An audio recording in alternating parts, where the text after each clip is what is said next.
Hello, everyone, and welcome to the Rebellious Noise Pro Wrestling channel. My name is Scott, and I'm joined by Dan, and we are here for a podcast special on Elimination Chamber. We're going to be previewing the event overall, and we're going to be making, of course, our predictions for it as well. So stick with us, and we'll see you in a second.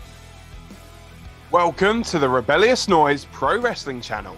On this channel, we bring you some great content from inside and outside of the squared circle.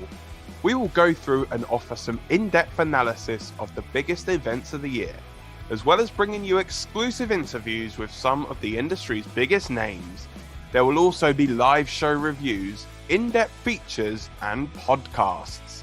So make sure you give that subscribe button a slam so you don't miss any of the action.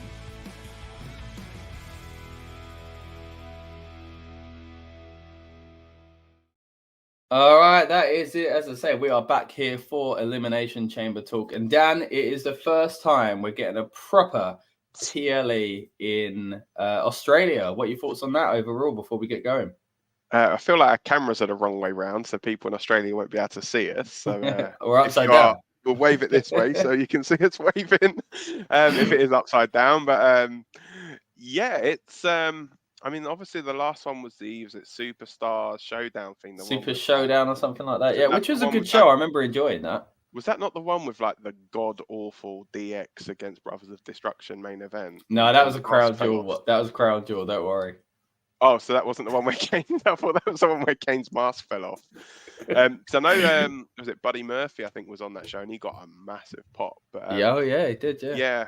I think it's nice, though, that it's becoming like more the norm, and it's a nice one for the Americans having to actually stay up late to watch a PLE change. Like, normally I don't because I'm normally asleep, but you guys are normally up at stupid o'clock in the morning. Shows are finishing around like 4 a.m. And, you know, for the American viewers, this show finishes at 4 a.m. So on a bit more reasonable 10 a.m. over here in the UK. So, indeed. Yeah, it'd be nice. Have a bit of a lay-in, sit and eat our tea and crumpets and and watch a show. Like, you know, got to be British. Sit there, have a nice cup of tea, and that's it. Yeah. I'm looking forward to it.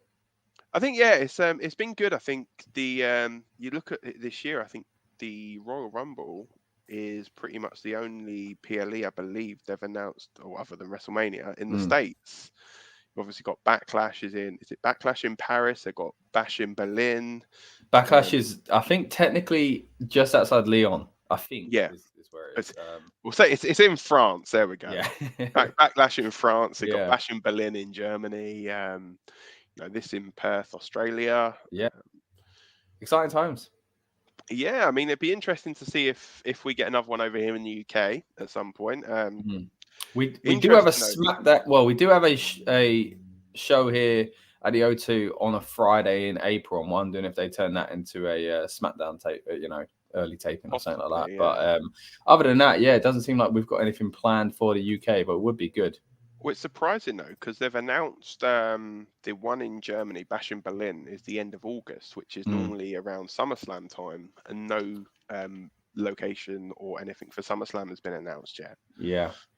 Which is... I'd be very surprised if we got that. But... Yeah, I don't think we'll get SummerSlam. Like maybe Survivor Series. Thing is, I think we're quite restricted here because, obviously, we're not as blessed as other countries with our weather. We will normally get torrential downpours if we do anything outdoors. So, I think that's pretty much what swung it in Cardiff's favour, really, for when we did the show there. Because we don't have, other than that, I don't believe we have a stadium in this country that's got a retractable roof. Right. Yeah.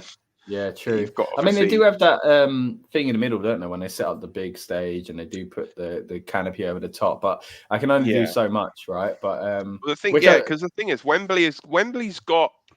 It's strange. So Wembley has got the roof, but it apparently only covers the spectators. But then that'll only cover the spectators that are sitting in the actual kind of rising seats. Yeah, the bowl. But then if you've got, say, people that are sat on what's essentially the pitch, they're not going to be covered at all. But yeah, I think going to Australia, it's going to be nice for them. Sorry, looping back to that, what we're here to talk about. Going over to Australia, it's going to be nice, especially the fact that they've got some massive Australian talent in WWE at the moment. Obviously, Rhea Ripley being the poster girl for this show, and is there a more dominant female in WWE at the moment than Rhea Ripley? And she has been for a good year or so now. And little people may not have picked up on this as well, but Nia Jax was actually born in Australia. Yeah, I saw someone mention that the other day. So almost a homecoming there as well. Yeah, so double homecoming. And then obviously you've got see that there's a bit of confusion over Bronson Reed, because people were wondering whether he's going to make the show or not. Because I don't know if it's like a rumor or something, but apparently his wife is due to give birth any moment. Wow. Okay. So that's potentially why he may not make the show, but I reckon he would, because obviously in his home country. Maybe they couldn't commit into a match because of that, and they're thinking. Yeah, possibly. And then you've obviously got Grayson Waller, who's huge. Possibly, I mean, I don't even know, like Duke Hudson, I guess, from NXT. Indy Hart, I'm surprised though, to be honest, because they did the women's last chance battle royal on Raw, and I was really surprised that they didn't have Indy Hartwell over. Because originally the spot was meant to be Jade Cargill's, but apparently they didn't want to pin Jade and because obviously everyone, well, apart from one person, has to be pinned in the chamber. And if they're not going to have Jade Cargill win the chamber, she has to eat a pinfall. Yeah, it was difficult enough having a debut at the Rumble and also go out of it looking too bad. To book that safely twice is a bit of a risk. So I think though with a Rumble you can kind of get away with it, because it's just someone throwing you over it's someone throwing you over the top rope. It's not like you're having to be pinned clean in the middle of the ring kind of thing. But you can kind of sneakily get thrown out, whereas in the chamber you kind of you're pinned to the mat pretty much, So I guess the only way they can do it is have make them look strong, have everyone hit their finisher on her, but even then it's a risky move. You've still got to eat the pinfall, but that's why I thought it'd be good to have an Indy Hartwell in there, because Indy obviously home country. Even if you had her just get one pinfall, eliminate something like a Tiffany Stratton or something like that. Everyone hits their finisher on her. She misses the prettiest moves or whatever, for example. Then Indy just gets the pin 1, 2, 3, and then Indy just gets rolled up by a Becky Lynch or something, something like that. So at least she can say, "Oh, I got to wrestle in my home country." Yeah, you'd think they will hopefully find ways to squeeze people, and especially those that are on the main roster. It would kind of make sense, or even some sort of segment or something like that. One person you did mention that we do know will be a part of the show, but strangely enough, again, with that in mind, not in a match, is Grayson Waller. Also, just want to quickly get to, we got a comment here from Acrylic Galaxy. Says, yo, thanks for joining us, mate. Welcome back. Recognize your name from joining us on the Rumble streams as well. So, thanks for joining us, buddy. Yeah. Big shout out to everyone that does join us, by the way. Yeah, of course. Whether it's live or demand, we really do appreciate you. We're getting up there in subscribers now, slowly but steadily. We just got 605. I think today or yesterday. So let's try and get us a 619. Oh, 619. Before the next time WWE are in San Diego, let's get to 619. Well, let's hope they're there soon, because we want to get to that number quite quickly. I was looking more towards 1,000, but 619 is a good goal as well. All right, let's get into, like I say, Grayson Waller though. Before we get into the matches themselves, let's talk about something else that's been announced on the show, but not officially a match. But I'm sure, Dan, there will be some sort of physicality here, because it'd be mad if there wasn't. But Grayson Waller is going to have Cody Rhodes and Seth Rollins on his show. Critic Galaxy says, always coming back. Thank you, mate. Really appreciate that.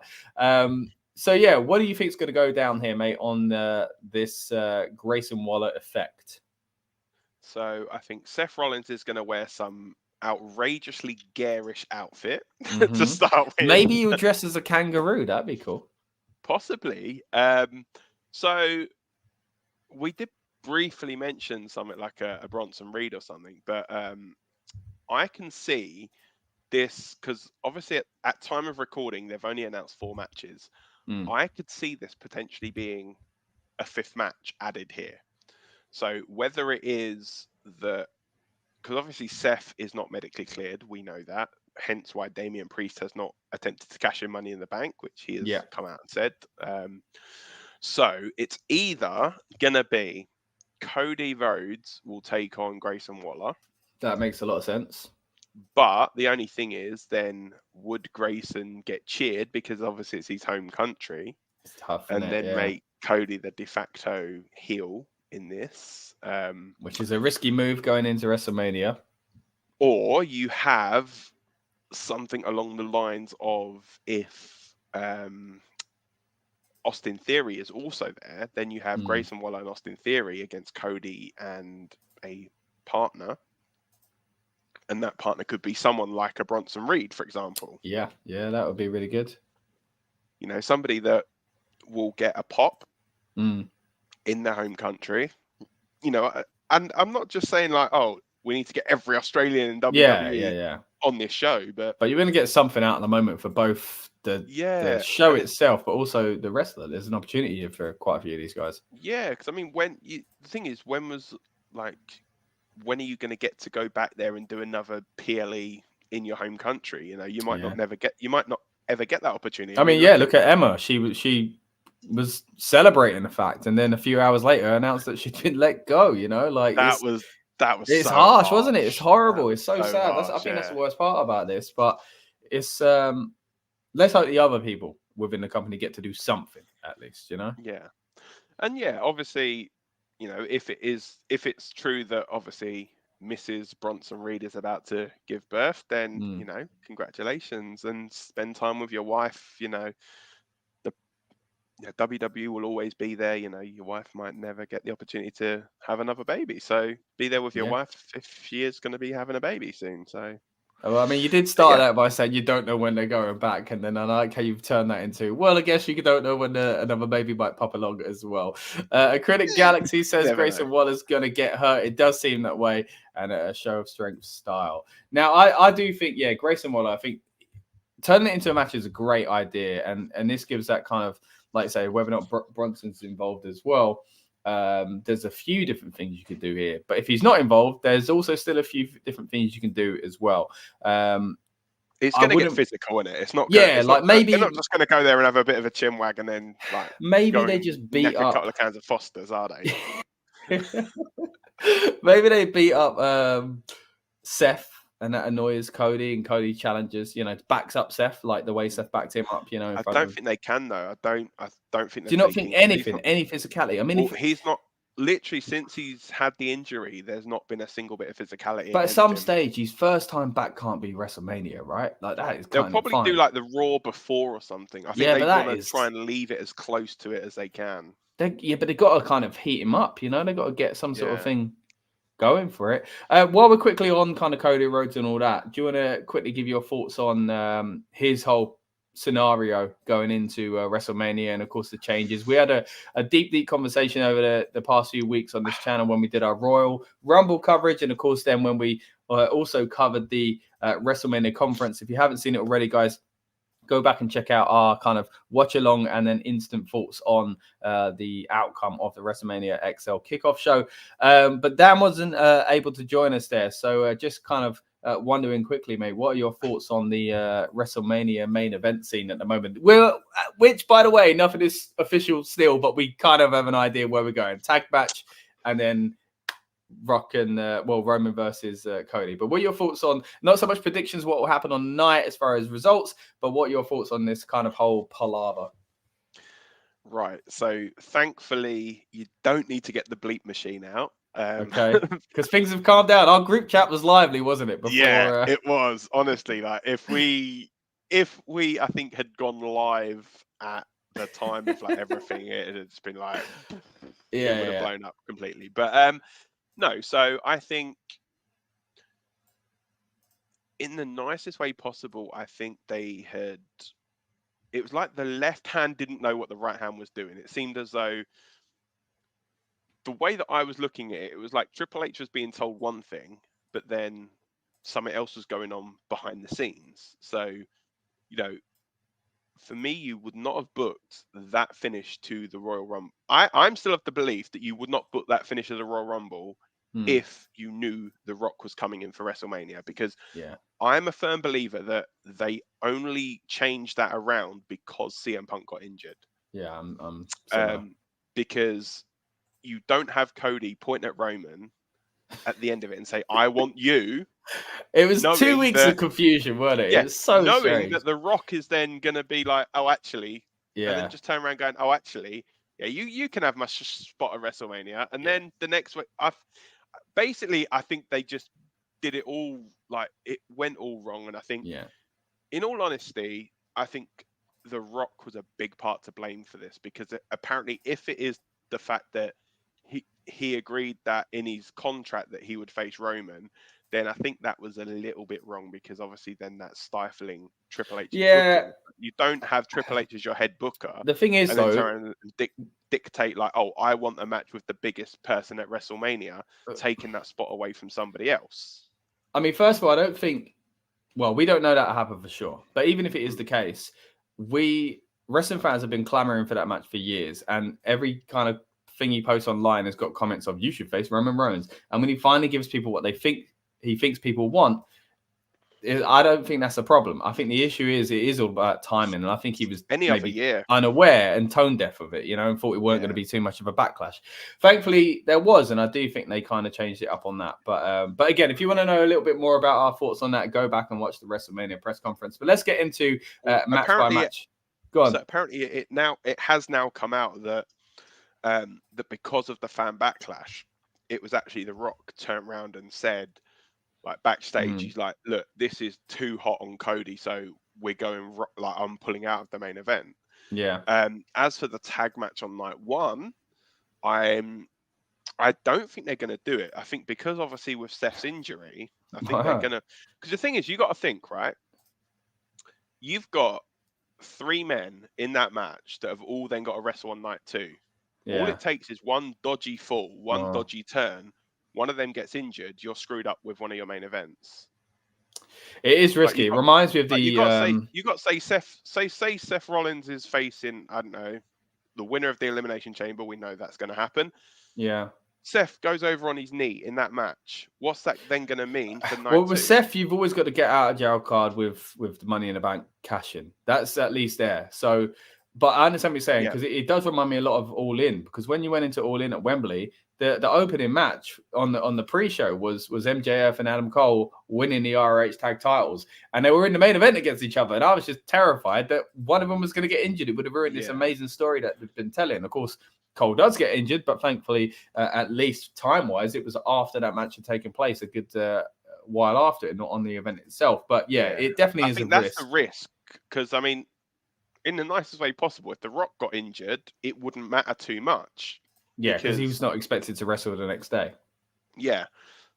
And it's not like you've got, okay, we'll see how it goes. You've got like a week or a couple of weeks to try and recover. It's literally the next day. So, so that's the only thing that I'm thinking that they're not, that's the only reason I think they're not going to do it. And I think had Seth been fit and healthy, they potentially could have done it here.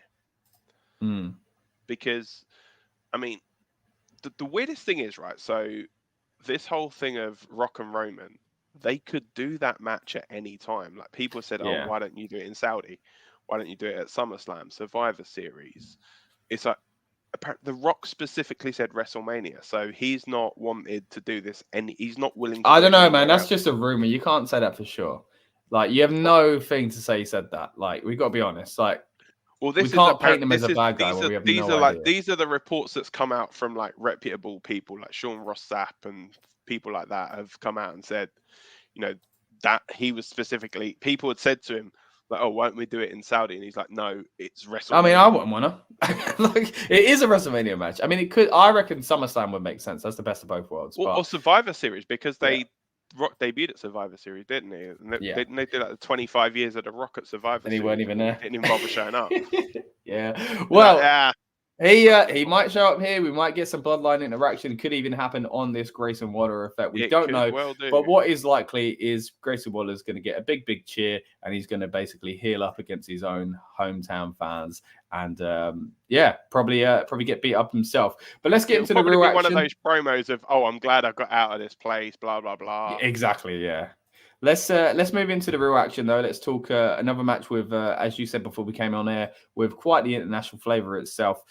We've got Finn Bálor and Damian Priest, the tag team champions, defending against Pete Dunne and Tyler. What was I going to call him? I was going to call him Tyler Breeze for a second. There, he's back. I won't. If I'm getting that name mixed up, I'm definitely not going to go for whatever tag team name they've gone for, because I can't even. But it's too long. It's confusing. Let's go with Critic Galaxy's comment here, though. Who would you rather wrestle in their prime, Umaga or Lesnar? Umaga. I'd be terrified to face either one of them. But hey, if I'm wrestling Lesnar, I'm probably getting a bigger payday. Hey, let's look at it that way. Either way, I'm getting beat up. Right. So this match here, what we'll do, Umaga for you, really? Umanga. Oh, Umanga. William Regal reference there, of course. Matt Ball says Umga. Is he trying to say Umanga as well? Let's go. No, because acrylic initially it said Umga in the first comment. Oh yeah, I saw that. Yeah, changed the spell check to Umaga. So that's just as wild as Umanga. Let's go again with the match at hand, though. Let's talk about who we think is going to win this one. It's a kind of a tough one to pick, really. So we are supposed to get, of course, predictions for Rob and Lucas, not on the stream at the moment, but hopefully we'll get their predictions, of course, in time for the event itself. But for myself and Dan, we're going to get into it in a moment. Lovely spell issue again. Here we go. Matt Ball says we could be Rebellious Noise. That'd be nice. And auto text F5 me, he says acrylic. Dan, let's take it between me and you then. Have you got a dice ready? Yeah, go for it. If we use a normal dice, and we'll just go odds or evens. All right, so I'll be odds. Do you want odds or evens? You want odds? I'll be odds because yours usually odd in real life. Hey, there we go. Right, that's why we've been mates for so long. Right, we've got number 1, so that's an odd. All right. Okay, I'll go first. Oh, Critic Alex says Rebellious Noise is the best. Thank you very much, mate. Really appreciate you joining us once again. Right, let's get into it, man. I was really hoping I weren't going to go first, because this is kind of a tough call for me. Other than like just the kind of generic thing of every month thinking, Judgment Day got to look strong, and at some stage something's going on with them. They've turned into a bit more of a comedic role lately, and it's been really good. It's just not what I've expected. You know, the R-Truth stuff has been fantastic, but are they going to now fizzle away, or is this a night for them to look strong? If you see the branding for Elimination Chamber, a lot of it is quite purple at the moment. As you said earlier on, Rhea Ripley, quite rightly, features prominently, not just because of her role within the company, but of course her role as an Australian ambassador, you could say. So it does feel like this is an opportunity to kind of keep them riding high. The only thing that makes me think maybe not is that we got this fresh new tag team. They are a long-standing tag team, but they've just come back together, and just on the kind of main roster at least are kind of new, of Bate and Dunne. So it feels like giving them the titles would make sense in that sense, but maybe not yet. Maybe that's a WrestleMania situation. I don't know. So I could see it going either way, but I think it makes more sense at the moment to keep the titles on, because I don't know where they're going with the Judgment Day. I think the safest bet is to keep them looking strong at the end of this night. Because a lot of people looking at this PLE as kind of a, I think it is started to build quite well, but it's always a risk that Chamber doesn't have a good build, because WrestleMania is in the horizon, and it sounds between another big PLE as well. And it felt like these international shows get these massive kind of exciting moments, or at least exciting cards, and it felt somewhere in the middle for Chamber. But I think it's started to heat up now, and I think if you're not going to have Roman Reigns defending the title against Buddy Murphy, for example, in the main event, then the thing you could probably do is make Judgment Day look strong and make this kind of their PLE, and that kind of makes sense again. When you look at again the involvement of Rhea Ripley as well. So for me, I'm going to say the winners will be Finn Bálor, Damian Priest representing the Judgment Day. What are you thinking? Right. So mine's actually, I think it's a bit more clear cut for me. I believe Judgment Day are going to win, purely because I feel as though they're going to lead to Judgment Day versus Awesome Truth at WrestleMania. Oh, that makes sense as well, yeah.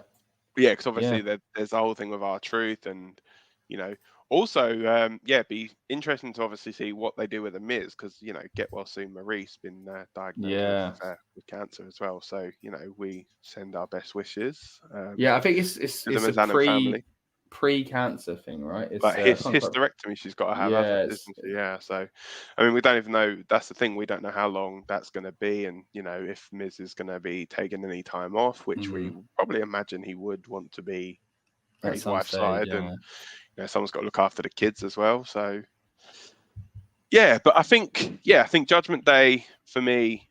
I think they're going to come out of it still your tag team champions. Please though, Triple H, just get rid of the 2 belts. It's stupid now. It kind of made sense when we had it with a main title, but you're right. Especially where Judgment Day's colours purple. It's like red and blue makes purple. Just get a 1 belt with a purple strap. Like, that's all we need to do for now, and then then flip it back over to like a brand new belt with black straps when they lose them. That's a good idea, actually. And I think that kind of makes it even more likely. I'm glad I predicted them now, because like I say, I thought it could go on to Mania and be this match, but you're right. There's even another one waiting in the kind of shadows for them as well. I mean, to be honest, they're really building the tag division at the minute. So I mean, they could even do like a multi-team, because how they did the WrestleMania showcase thing last year. They could even do that with, say, like with DIY, even these guys again, like Dunne and Bate, and who is it? Awesome Truth. There we go. You're right. Don't forget, starting to build a you've still got the New Day. You've got the newly formed AOP as well, or newly reformed, AOP. You've got Street Profits as well. So I think they'll probably end up doing something together, like the Final Testament and the Street Profits and Lashley. But so I think there's more. There's more likelihood, I feel, that Judgment Day are going to retain the titles, unless they do one of these things where they lose them and then win them back, like on Raw or something, like they did win. It would feel kind of empty though, wouldn't it? If bouncing from one team to another, just to transitional champion to get them back onto them. But that's where I stand on that one, pretty much. So.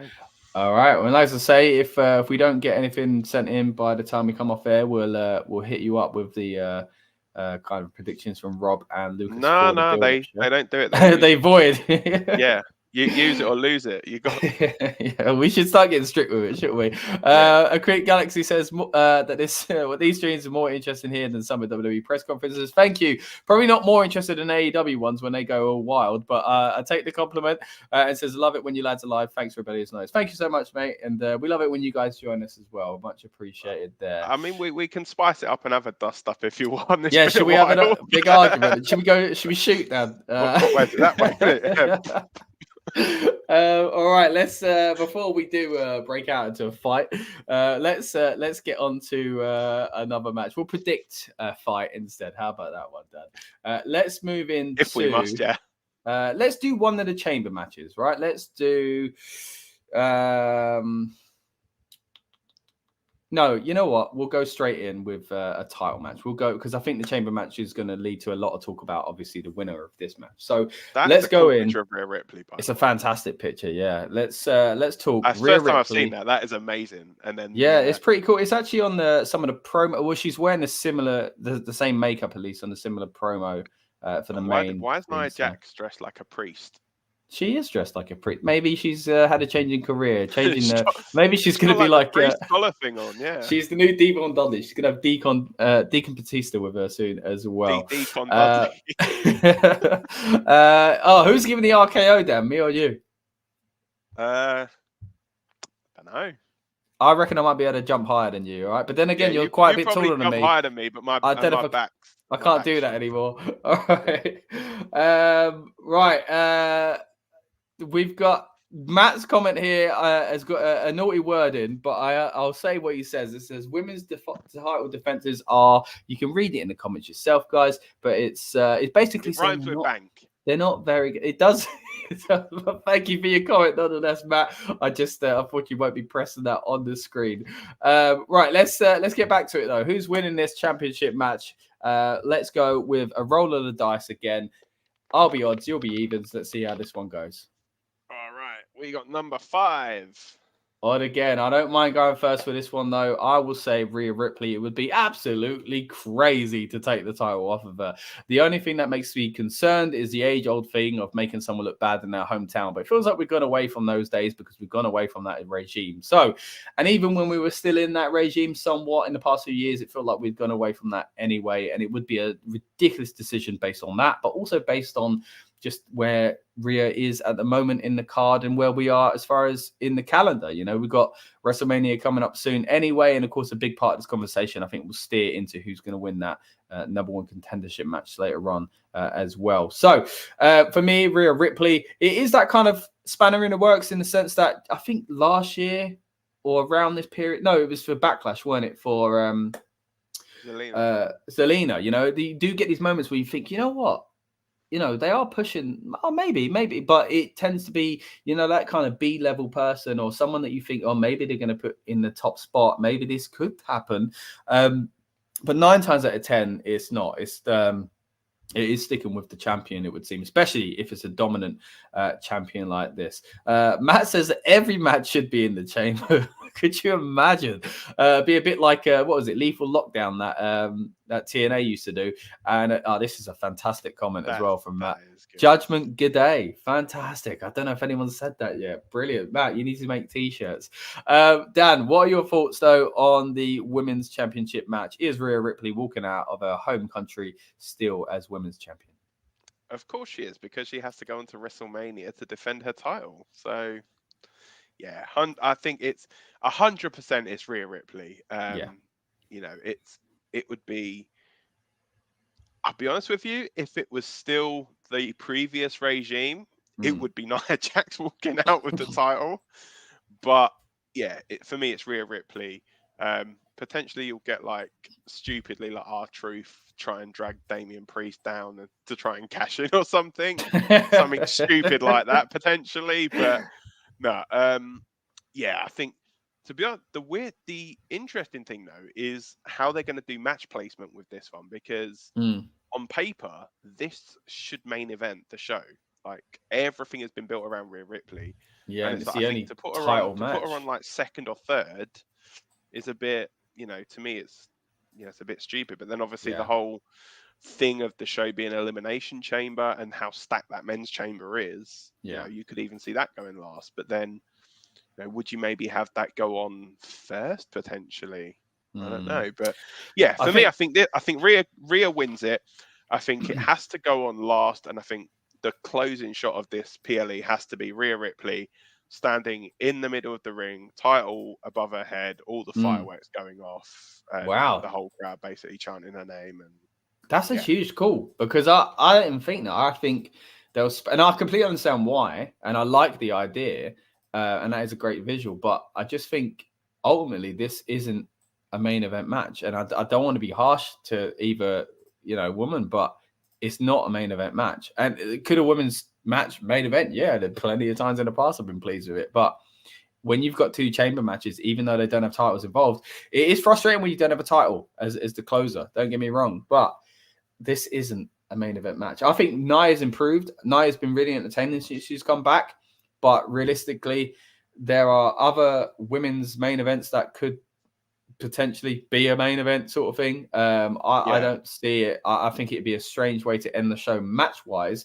Moment-wise, yeah, completely understand. And she's quite babyface-ish. Do you know what I mean? So are the rest of Judgment Days at times, but or Judgment G'day, I should call them, as Matt says. But I just think, yeah, there is that, but I just think surely they're going to close on maybe even the winner of the Women's Chamber squaring up against Rhea, and that's how you do it. Yeah, you know, that's the closing moment. But it is odd that 2 chamber matches and both of them are contendership matches. They're not for actual titles. So but yeah, you're right. The order is going to be interesting, and will they spread them apart? They should, at least, whether or not it's the first match and the last match, or whether or not they're straight after each other or in between other matches. It'd be interesting to see, especially if they do add another match to the card here as well.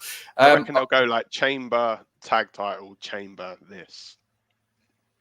Okay, I can see it being the same, but yeah, the other chamber going the other way around. But okay, cool. All right, let's get into the chambers themselves then. And seeing as we've been talking about the women's title, let's talk about the one that is again for the number one contendership for that title. As you can see, we've got Liv Morgan, Raquel Rodriguez, of course, who've just won that battle royal on Raw, the returning Naomi, the man Becky Lynch, Bianca Belair, and Tiffany Stratton, of course, who has recently successfully jumped up from NXT to much fanfare as well. So an interesting cast. I'm looking forward to the match. I think it's a good lineup. I did think when we were watching Raw with the Battle Royal that, of course, it's Raquel Rodriguez. That's just what they do.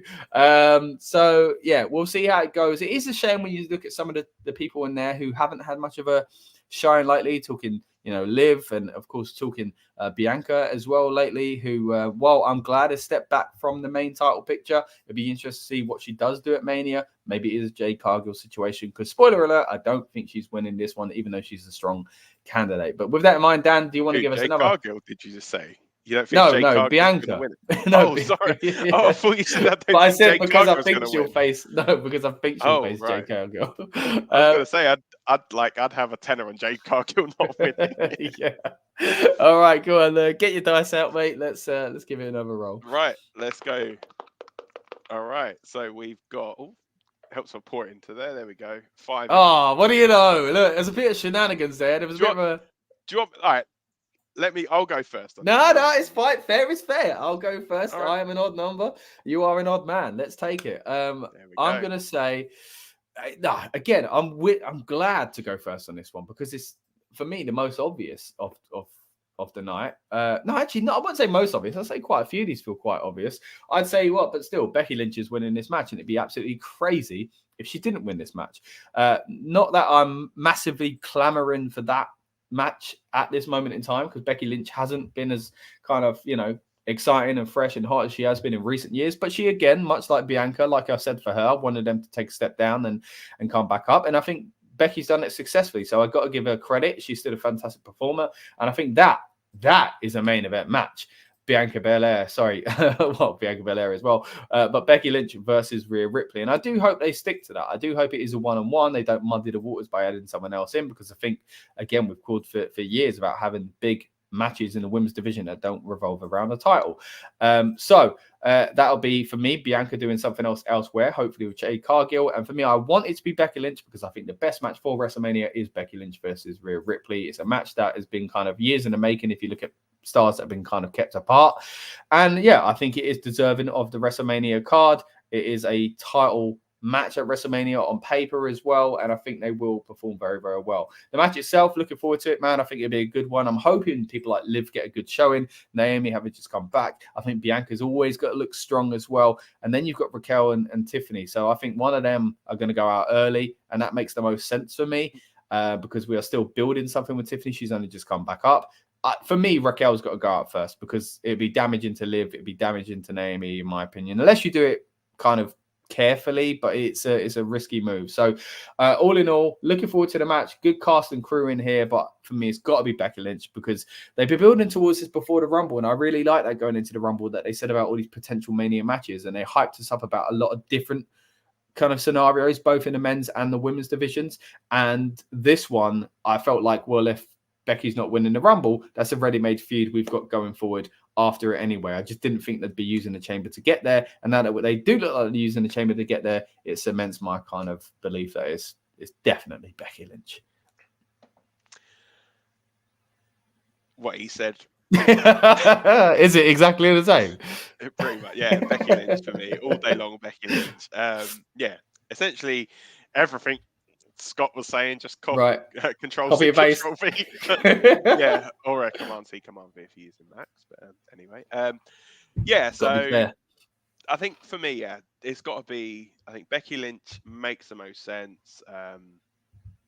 Especially the fact that Bayley is going after Io Sky, because I think there were people when she won the Rumble that were thinking, oh, okay, Bayley and Rhea Ripley is going to be a banger of a match for that title. But I think obviously Bayley has got the damage. What is it? We called them damage control alt delete.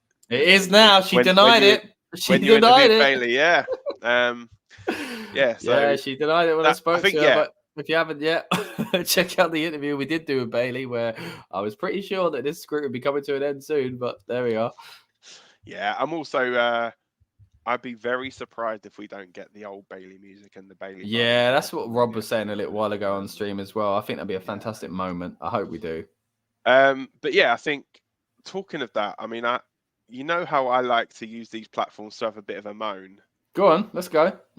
Why have you changed Naomi's bloody music? She's been back a few weeks and already you've taken I didn't even know that. Amazing music away.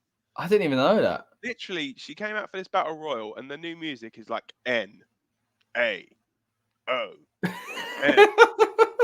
and then just plays like random stuff. It's like, no. You think it's one you might get used to though, or is it just not as recognizable? Or I think it's N-O. The worst one for me is Shayna Baszler one, man. But I mean, as far as returns go, changing Carlito's songs. Yeah. Still angers it's like me. That I spit in the face of people who don't want to be cool. I know. How could they get rid of that? A Critic Galaxy says, "Where's Rob? He needs to be speared for missing the strip. He does need to be speared." I'll be honest. It's not a laughing matter, by the way, but he kind of was speared. He said he might join us, but he might not because he was in a bus accident. Like, it's not the greatest. I shouldn't be laughing about that, but it's kind of funny from the comment. But Rob, we hope you're doing well, buddy. I'm bear in mind that was probably about midday, wasn't it, or lunchtime? So. But I don't know. Yeah, he was speared. A critic. I just don't know what by yet. He showed a picture in a bus. Actually, but you know to what? be fair, that could have just been any random bus. Like, there's no actual proof. Yeah. He could literally have just been walking along the road, like, there we go, getting his fish and chips, and then like, oh yeah, here we go. It's like literally just a window of a bus. So I reckon he's just. If anyone finds out online, it's going to be awkward when we realise live on air that Rob lied to us. But today, buses. Single decker. It looks like. I think that was a single, wasn't it, Dan? Did it look like a single to you? Nah, double decker. You think that was a double decker? Good chocolate bar as well. It is, yeah. All right, we're not talking. Oh, it is a double because we've got an ad on top. Look at that, you eagle-eyed man. Yeah, it's a double decker. Yeah. All right then. Well, yeah, Rob. Doors as well. Yeah. I think you can just about see the staircase inside. So that, the stairs, you should have given it away. Stairs kind of give it away. Yeah. I mean, as someone that does tours, like, you should be used to doing stairs. Yeah. Being a tour guide in London and part out on transport as well. Probably should have recognised that, to be honest, Dan. But yeah, the bus out of nowhere. Anyway, so yeah, we hope Rob is doing well. It's not a laughing matter, but unfortunately, it's become one. But anyway, learn to drive, mate. It'd be safer for you.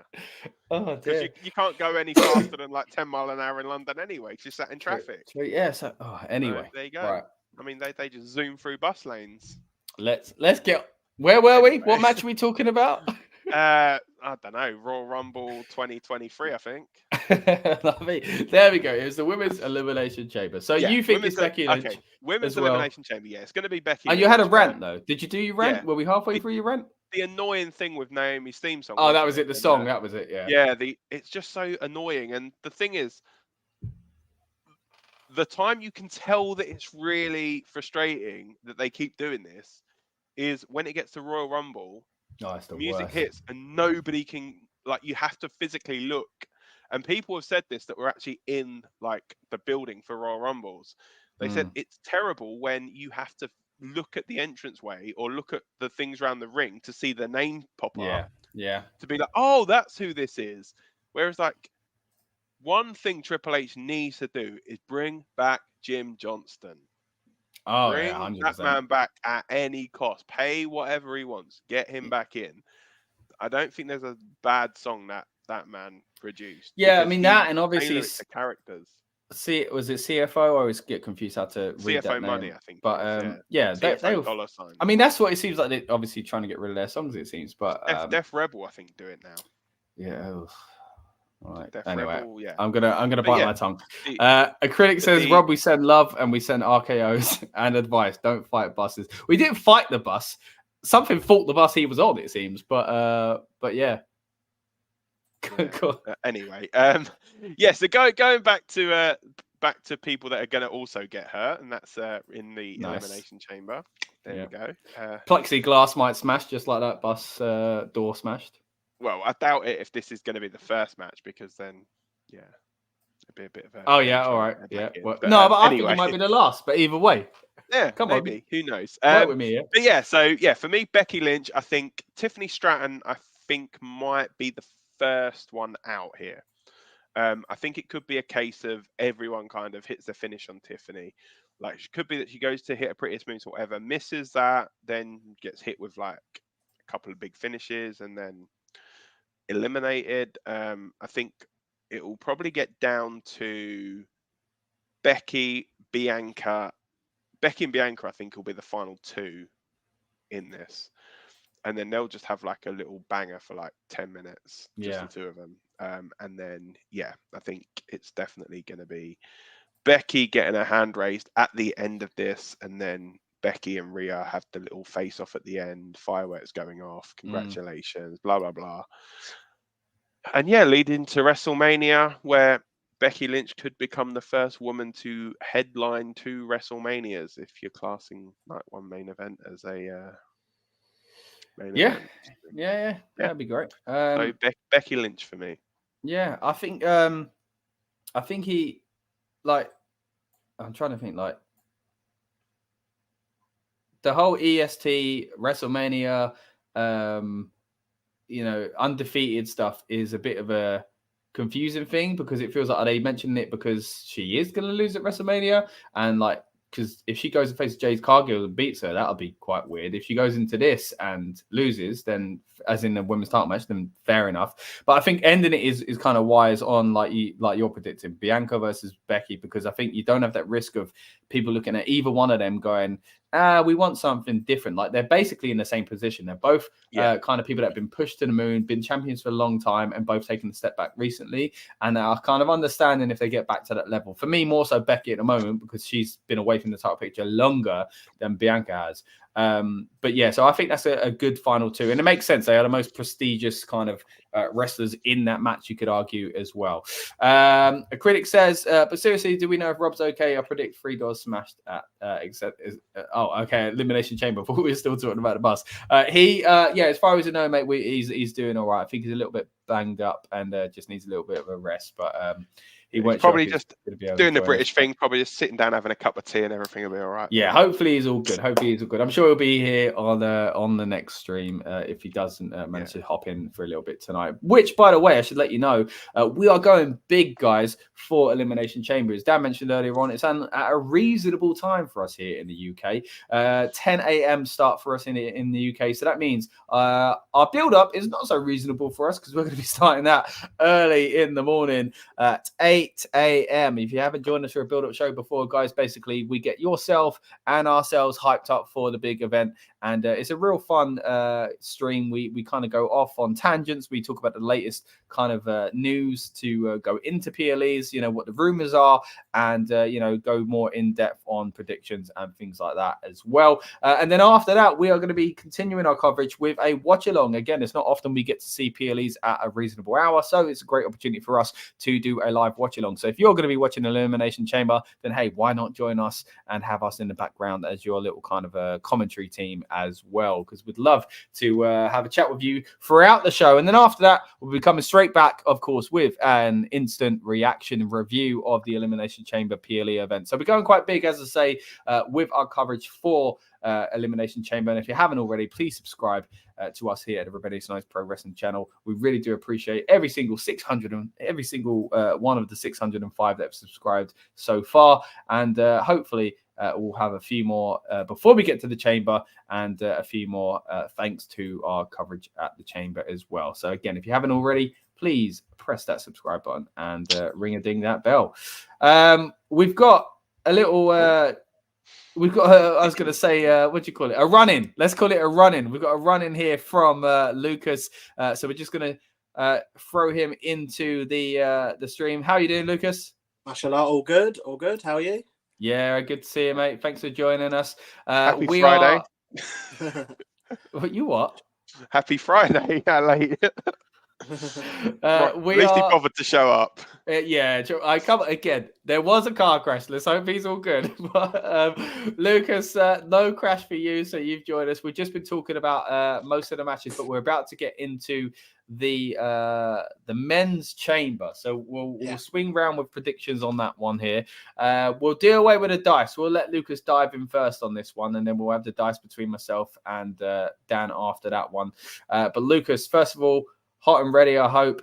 What are your thoughts on the men's elimination chamber match? Who do you think is winning that spot to go on and face Seth Rollins, barring injury, of course, at WrestleMania? So yeah, I mean, it's a very predictable pay-per-view overall, and this match in particular is very predictable, as the winner needs to be someone who is going to be on Monday Night Raw. And the only person who's on Monday Night Raw in that entire chamber match is the person who I think will also win. And that is one Mr. Drew McIntyre, as the other 5 wrestlers are SmackDown wrestlers. And although they could do... That's a good point. Although they could do a switcheroo, I guess, with one of these people, it makes no sense, because obviously Randy Orton made that big thing when he returned, obviously, after Survivor Series, and they signed him to SmackDown. Obviously, Bobby Lashley's got the Street Profits and the feud with Karrion Kross and the Final Testament over on SmackDown. Logan Paul is obviously the current United States champion, which is a SmackDown championship. So unless Gunther's going to go over to SmackDown, it'll make no sense. And then LA Knight is literally the SmackDown version of Cody Rhodes, basically. So it makes no sense unless Cody's also, unless they're going to do a swap with Cody. But I think everything requires too many people to swap about and do things. Well, the thing is, even Cody, though, Cody's a Raw superstar, won the Rumble, and then is challenging the SmackDown champion. Oh, yeah, I guess. But yeah, even I think I just double down on that then. Even more so then, the person needs to be on Monday Night Raw to be feuding with Seth Rollins. So yeah, that person, the only person that can be out of this field really, is one Drew McIntyre, who I believe has never won a chamber match, has he? I don't believe he's won one. I think he won. I think I saw a tweet that said that WWE put out they won one in 2021. Oh yeah, he did, didn't he? Yeah, and he was cashed in on, wasn't he? His 8-day title reign. Was that the one where the Miz cashed in? Yeah, the Miz cashed in. Yeah. Okay, yeah. I kept thinking that was after Rumble, but yeah, it must have been after the Chamber. A Critic Galaxy says. Right. Lucas, advice for the stream is cars don't like buses because of course, what happened to our dear friend Rob. But he also thinks that Drew McIntyre is going to win this one as well. But you make a great point there that he's the only one from Raw. Yeah. The thing is,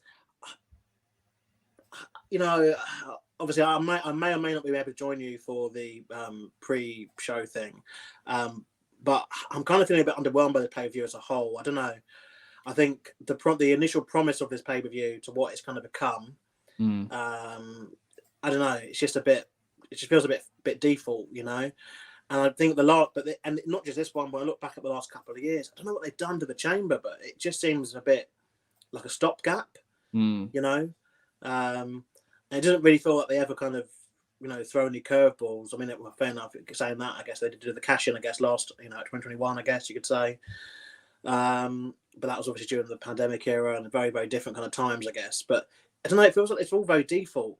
I don't know what you've said about the other matches, you two, but yeah, I was saying a lot of the talk has been similar, So I was saying I think the only kind of thing you can do is just the wrestlers put on a good show and make this about the Judgment Day, really.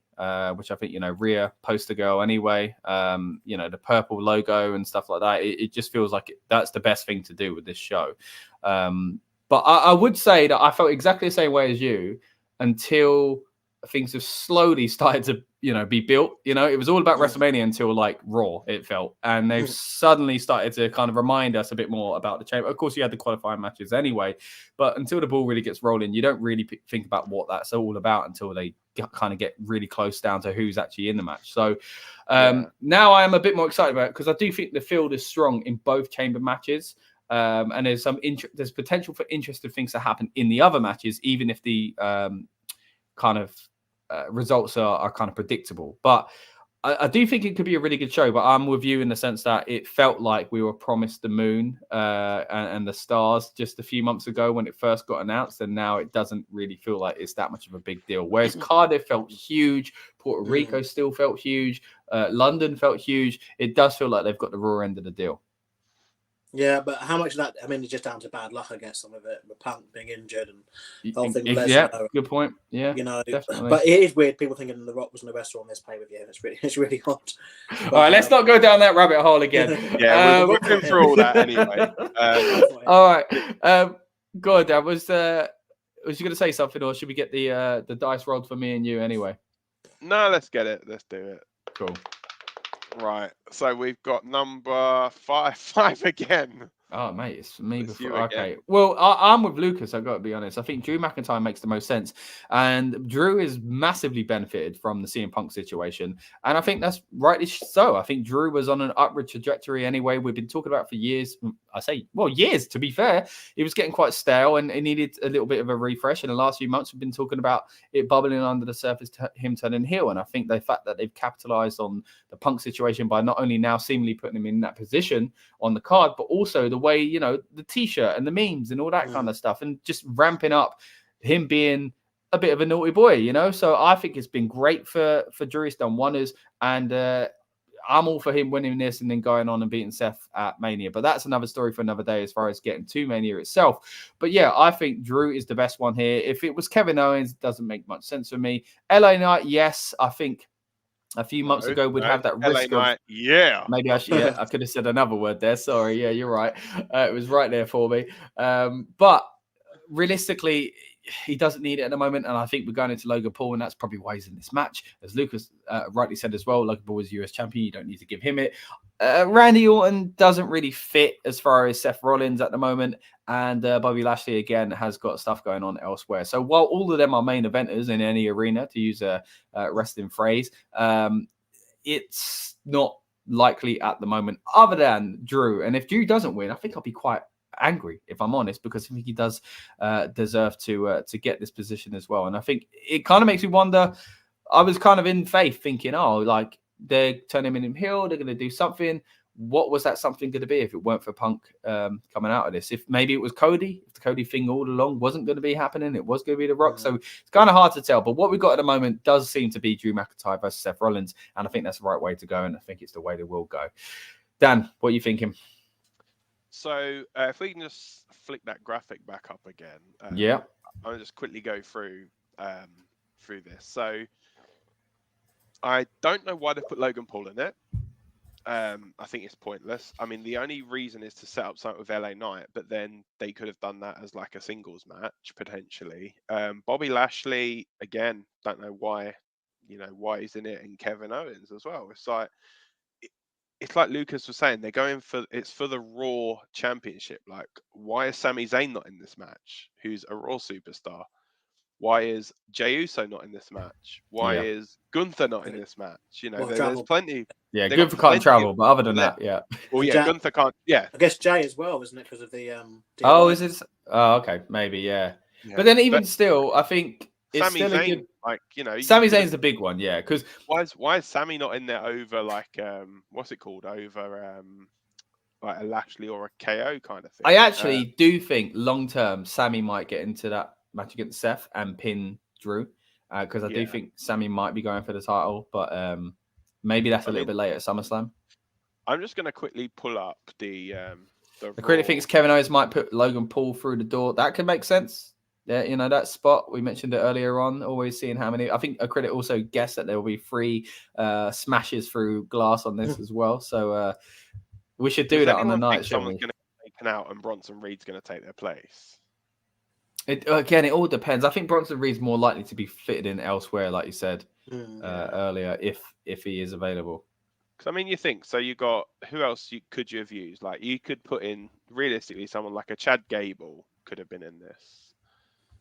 Yeah, I think it's too obvious, though, isn't it? They haven't featured a lot of these people in a long time, though. Yeah. Kofi even, but yeah. But these are main eventers right now, as Lucas says. They're on TV and they're all believable. I think they're doing I think LA Knight and Logan Paul are just in there to set up something for WrestleMania. Bobby Lashley, I think they will potentially have something with Karrion Kross and Final Testament, whether they will come out and cost him. Like, could look like Lashley's going to win, and then they either interfere or something. The whole I'll open the door to let someone out, and they get in and just destroy Lashley, and then leads to like a pin. So that'd be a good way actually to get Logan Paul like a sneaky pin over somebody. You could always just do that and then have like LA Knight just roll him up or something afterwards. This one, I think final two is going to be Randy and Andy, like Drew McIntyre, and Andrew McIntyre, isn't it? So it'd just be like, it'd be like he'll line up for the Claymore and just be like, Andy's coming, woo! And nice. Then just kick him straight in the face. But yeah, it's I definitely think he's gonna. It's going to be Drew McIntyre, I think, to win this and then go on. I still don't think the match with Seth's going to be a one-on-one match. I mean, you got to think Seth is just coming back from an injury. I think they're going to want to try and protect him as much as possible. So I can see like a Sami Zayn working his way into it and making it a triple threat match, I think. As to what Owens does at Mania, there's a good shout.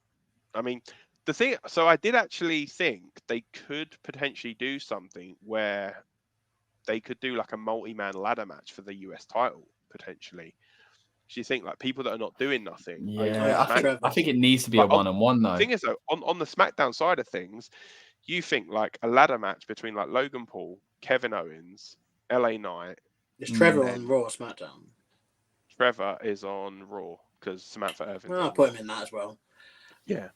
Literally, you just put all you put the guys that you wouldn't necessarily have been using into that, instead of just chucking them all in the Andrew the Giant Battle Royal. It's just tough because I think LA Knight and Logan Paul seems like the done thing to do, and also it feels like it should be a one-on-one. But I get your thinking if it weren't another example of timing, I think.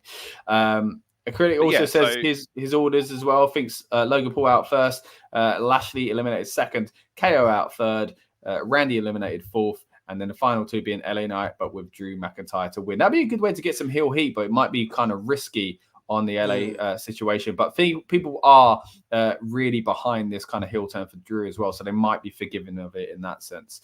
Daniel, we're going to say something? No, I was just going to clarify. Yeah, for me, it is Drew. I think Drew's winning it. All right, looks like we're all going with Drew McIntyre. Again, guys, let us know in the comments what you think is going to go on, whether it be live or on demand. We thank all of you viewing, again, whether it's live or on demand. And if you haven't already, please subscribe. We're on 605 and we're trying to make our way to 619, as Dan pointed out earlier on. And then I'm hoping we go on a little bit further to 1,000 sometime soon as well. So we'd love it if you could stick with us. We've done all the matches now, but of course, Lucas joined us late. So Lucas is going to give you the opportunity to kind of run through some of your thoughts on the other matches. Are you ready to fully commit here and talk about it, or do you need a little bit more time? Might as well. All right, let's go for it. Let's go. First of all, what are your thoughts on? We'll do it in the same order we did it earlier on. So again, if you join us late, feel free to start from the beginning where myself and Dan gave our predictions. And also Rob will hopefully be doing the same on the build-up show come Saturday itself. But Lucas, what are your thoughts on the tag title match between Bate, Dunne, Bálor, and Priest? Yeah, I guess it's be a very good match. Bailey for a second. Bailey. Yeah, I think this will be a very good match. I like how they got here with the two tag kind of qualifiers and that. And that was a smart way of doing it. It'd be interesting if that continues, like the tag division kind of continues. They do need to address the elephant in the room though with these belts, because they're the last kind of remnants of the Vince, Raw, SmackDown, everything kind of situation. So it'd be interesting seeing when they kind of want to do that. I think obviously WrestleMania or after WrestleMania would be a good time to do that, I guess. Yeah. Because it'd be interesting if they do want to go proceed with one set or with two sets of tag championships to the different brands. Didn't they do it at WrestleMania with the when they transitioned the Divas title into like the women's title or something? Was it? Yeah, when Lita. Charlotte, was it Lita introduced it and then Charlotte? Yeah, Lita introduced that. Yeah. It's like, why not just do something like that? It's like, okay, these tag titles are like I was saying earlier. It's like they've totally like missed the big open goal here. The fact that the belts are red and blue, Judgment Day's colours are purple. What does red and blue make? Red and blue makes purple. Like you could have literally had them have one set of belts with a purple strap on. Up until what, mate? Careful, steady. This is a PG stream, my friend. Purple colour. Yeah, up until like Mania or whatever, and then bring in new belts. Apparently they have had them designed for a while, but just not introduced them. I guess it's just thing is, the only thing I can think of is every time I go to like the Entertainer or Smith's or whatever, other toy stores are available, but every time I go to these toy stores, I always see loads of figures with these tag championships. So I can only assume that essentially, because obviously they were red and blue, and it means obviously you had to have two wrestlers with these belts, obviously. So obviously they probably got an abundance, I reckon, of these toys and belts and all the kind of stuff to get rid of still. So it's a case of they're thinking they just may as well sell the stock, because people forget WWE is so linked to the merchandise sales, you know, how they do things. And it's like, you know, they still got loads of that stock. And it is like still, when you think about it visually, if you're like 5 or 6 years old, it's just cool, because if you've got a brother or a friend, one who gets the red belt, the other one gets the blue belt. Do you know what I mean? So I can see, and even like you see the kids walking around with them, don't you? When you go to like the WWE live shows and stuff, they're always having, because usually, you know, the main belts are really expensive, but the tag ones or the, you know, women's, etc., are a bit cheaper.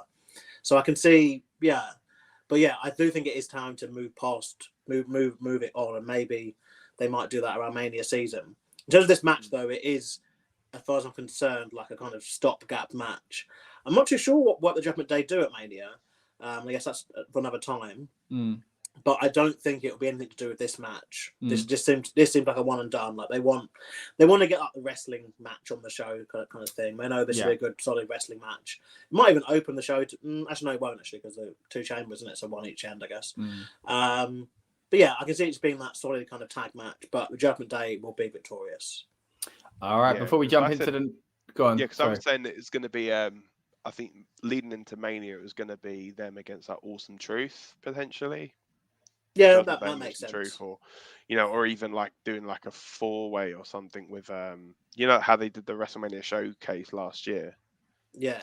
So you have that, and then you. I'll be down for that. There's a lot of tag teams. Yeah, they're really putting some stock into it. But anyway, sorry. No worries. First you wanted a purple strap on, now you want a 4-way. It just, you know, this stream's going in a different direction. But let's, then we got Lucas hanging around in toy shop, so there we go. Well, okay, let's move on. Right, Aquatic Galaxy says, just talking about one of the other matches we've already touched on again, Logan to do a spot from the top of the door or top of the cage. Yeah, I definitely think that's likely, actually. He's always doing these big spots. Yeah, like him or Owens, I think. Yeah, I was going to say Owens is another good shout, isn't it? All right, let's move on to the women's title match. Lucas, is this as straightforward as the others so far for you? Because spoiler alert, it has been for me and Dan as well. What do you think is going to happen between Rhea Ripley and Nia Jax? To give you a little bit of a heads up, myself and Dan both went for Rhea. Yeah, it's got to be. I mean, obviously, there's no real heat to this match at all, and you know, I'm honest. You know, it's painful because I just feel they could have done this much better. I get that obviously they've brought Nia back and they want to push her and all that kind of stuff, but you know, I'll be very scared if this is the main event. I think it'd be a complete wrong move. It's not the kind of match you want to put on last. Yeah. You know, you're going to get the pop for her Rhea anyway, regardless. But I just think the men's chamber, though it seems on balance that it's going to be very predictable, I think it should still be a very, very good match. And I don't see how you're going to be able to follow that match with essentially this match, as good as Rhea can be. But it is, again, it's a very stopgappy thing to Mania for this. And I said this previously, I just think after this title reign ends from Rhea and Gunther loses and the thingamajig, Roman Reigns loses, like enough of his long title reigns now. Yeah. I've been watching the Bianca Montez series on thing, and she had the belt for a year, didn't she? Becky Lynch had the belt for a year before her. You know, like it'd be, you know, and it's just, you know, we obviously we're trying to schedule some other stuff, aren't we, in terms of the women's mid card belt? But there's so many like women on the roster. And it's like if everyone's gonna have the belt for a year at a time, it's your whole career, like waiting. Yeah. I think like the men's side of it, I think they said something about it's more like modernizing a lot of these records because like people, nicest way possible, people are not going to know who the Honky Tonk Man and Pedro Morales are. Whereas people be like, oh, Gunther, I know him. The Miz, oh, I know him. Roman Reigns, oh, I know him. But then, I think that's what they're seemingly trying to do with a lot of these like longer title reigns. It's like, okay, so now Gunther is the longest reigning IC champion. It's like, okay, so have him lose it, but lose upwards, like so he loses that and then goes on into the world title picture. Yeah.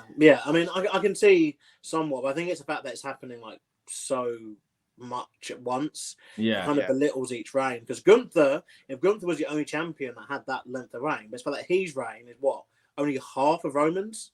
Yeah. Weird fact I saw the other day, Roman Reigns' title reign has been longer than the entirety of the Attitude Era. Yeah, that's mad. That's crazy. Mad. The Attitude Era was the greatest era in WWE, and then it's like, well, yeah, Roman Reigns had like one title reign that was longer than that. Yeah, like, that's mad. Yeah, depends how you define it. It'd be interesting. Yeah, because I don't know how people define the Attitude Era. I know a lot of people say at the end of WrestleMania 17, but I think the Attitude Era starts in 97, so it's not been 4 years, is it? Nearly. Well, no, nearly, yeah. I think the recognized one is. Yeah, they've combined the title reigns because technically it's the Universal title. Yeah. I don't know. You lose all track of it. Now. The Attitude Era for me, the Attitude Era for many people starts with the screw job. So end November 97, ends at WrestleMania 17. So that will give it.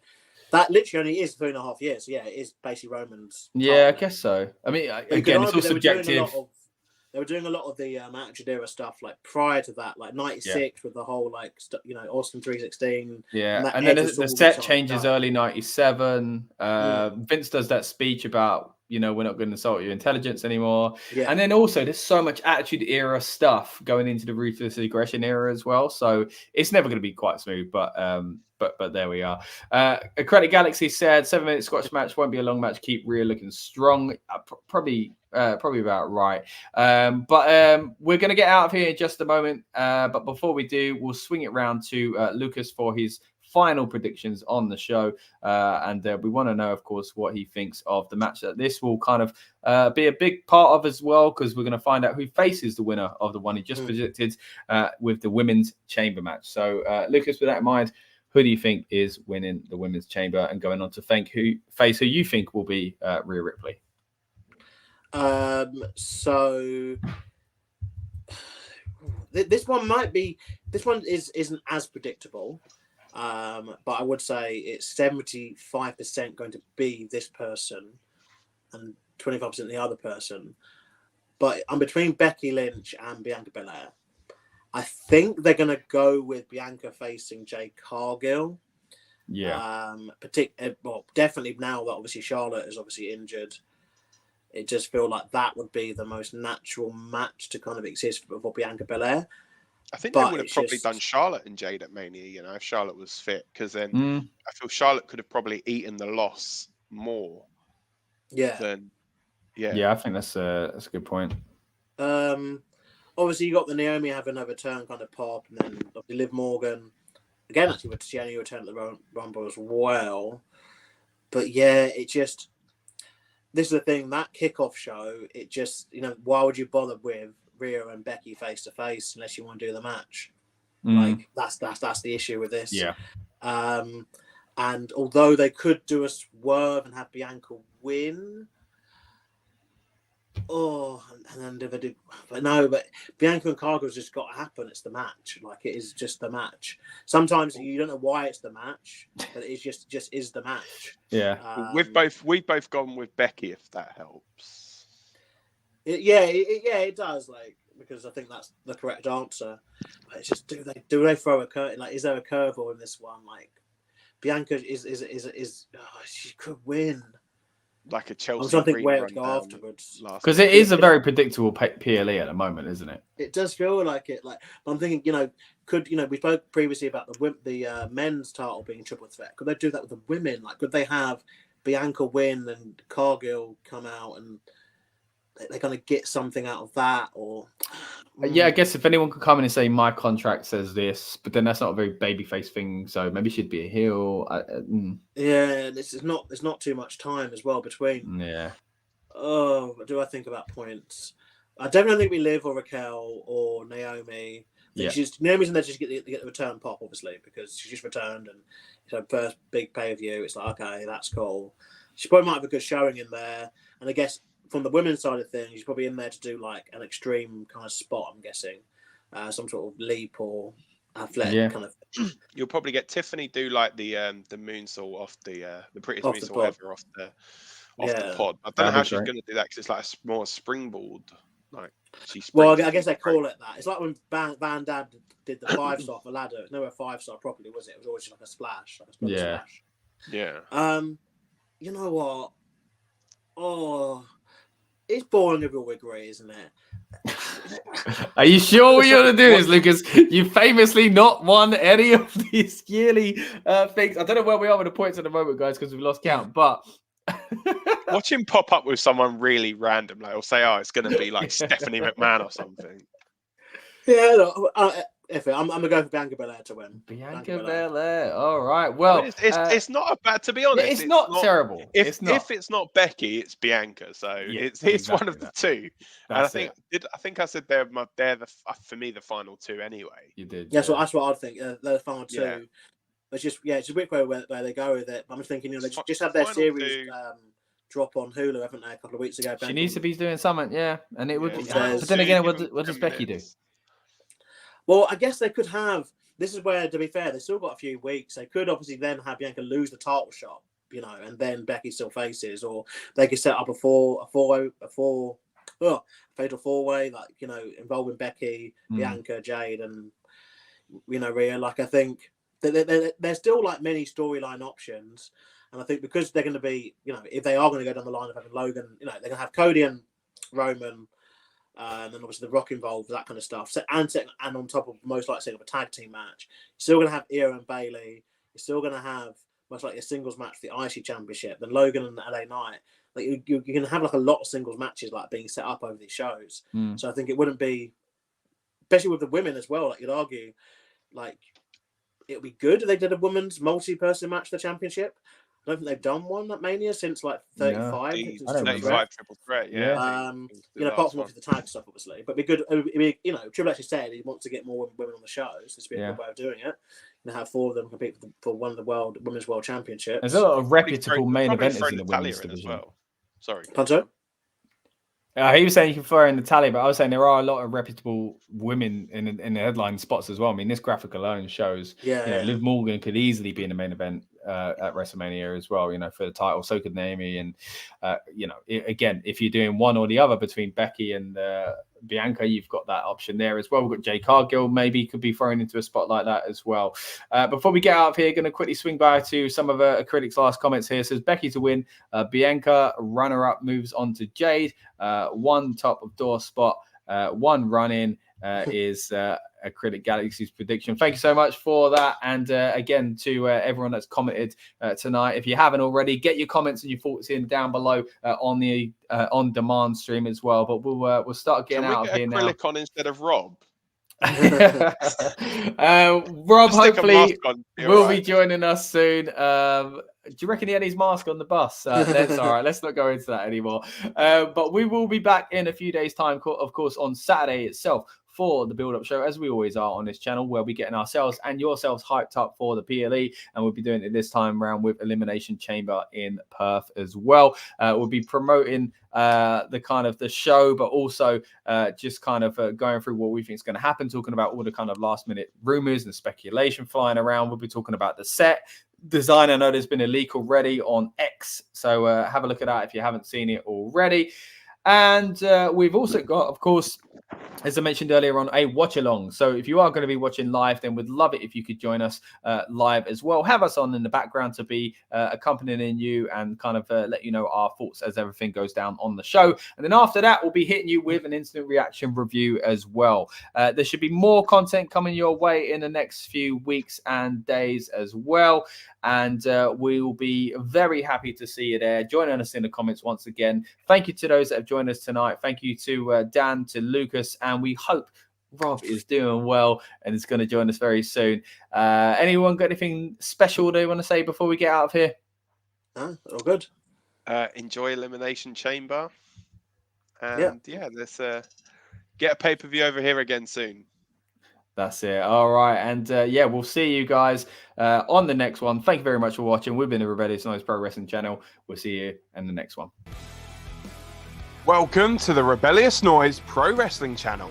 On this channel, we bring you some great content from inside and outside of the squared circle. We will go through and offer some in-depth analysis of the biggest events of the year, as well as bringing you exclusive interviews with some of the industry's biggest names. There will also be live show reviews, in-depth features, and podcasts. So make sure you give that subscribe button a slam so you don't miss any of the action.